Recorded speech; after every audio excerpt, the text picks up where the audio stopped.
శ్రీకాకుళం జిల్లా ఇచ్చాపురంలోని మండల ఆఫీసులో పౌష్టికాహార మాసోత్సవం కార్యక్రమాన్ని కూటమి శ్రేణుల ఆధ్వర్యంలో నిర్వహించారు.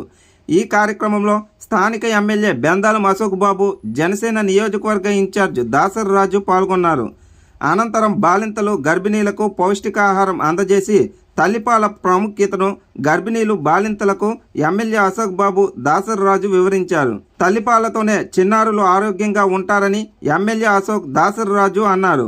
వ్యాధి నిరోధక శక్తి పెరిగి రోగాలు దరిచేరవని తెలిపారు.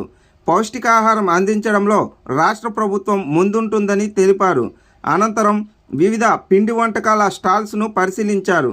ఈ కార్యక్రమంలో ఎంపీపీ బోర పుష్ప, కాళ్ళ జయదేవ్, కాళ్ళ దిలీప్, ఆసి Leelarani, Konda Shankarrao, MPDO Ramarao, ICDS PO Nagamani, TDP, Janasena, BJP నేతలు, కార్యకర్తలు, సచివాలయం సిబ్బంది, అధికారులు పాల్గొన్నారు. నా ముందు మాట్లాడినటువంటి వాళ్ళ మాటలు చెప్పినట్టు ఎప్పుడైతే స్త్రీ ఆరోగ్యంగా ఉంటుందో వ్యవస్థ ఆరోగ్యంగా ఉంటుంది. ఎప్పుడైతే చిన్న పిల్లలు ఆరోగ్యవంతంగా పెరుగుతాడో వాడు మెదడు కూడా అంతే ఆరోగ్యవంతంగా పెరిగి సొసైటీ పట్ల ఒక బాధ్యతాయుతమైనటువంటి ఒక వ్యక్తిగా వాళ్ళని మార్చడానికి మీ అంగన్వాడీ కేంద్రాలు బేస్ అనేది కూడా తెలిసినటువంటి అంశం.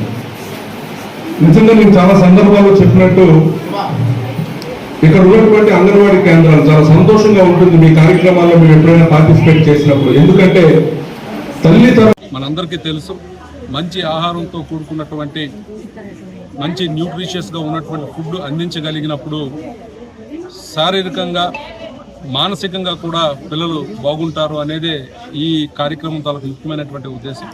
మరి ఇక్కడ ఉన్నటువంటి వాళ్ళందరూ కూడా చాలా బాధ్యతగా పనిచేస్తున్నారు. అంగన్వాడీ కేంద్రంలో ఉన్నటువంటి ప్రతి ఒక్క టీచర్ కూడా వాళ్ళ సొంత పిల్లల్ని సాకినట్టు సాకటం, అలాగే ప్రెగ్నెంట్ ఉమెన్ ఎవరైతే ఉన్నారో వాళ్ళకి సరైనటువంటి సలహాలు, సూచనలు ఇవ్వటం.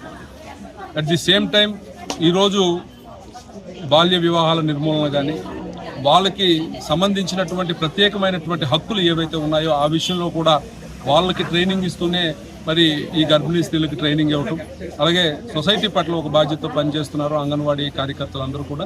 వాళ్ళకి ప్రత్యేకమైనటువంటి ధన్యవాదాలు తెలియజేసుకుంటూనే ఈ కార్యక్రమం ఒక ఉద్యోగంలాగా కాకుండా ఒక బాధ్యతగా తీసుకుంటే ఈ కార్యక్రమంకి నిజమైనటువంటి సార్థకత ఉంటుంది. ప్రజలందరికీ కూడా ఈ మేరకు మీడియా ద్వారా పిలుపునిస్తున్నాను. ఏవైతే ప్రభుత్వం చేస్తున్నటువంటి ఈ కార్యక్రమాలు ఉన్నాయో అవి పూర్తిగా మీరు సద్వినియోగం చేసుకోండి.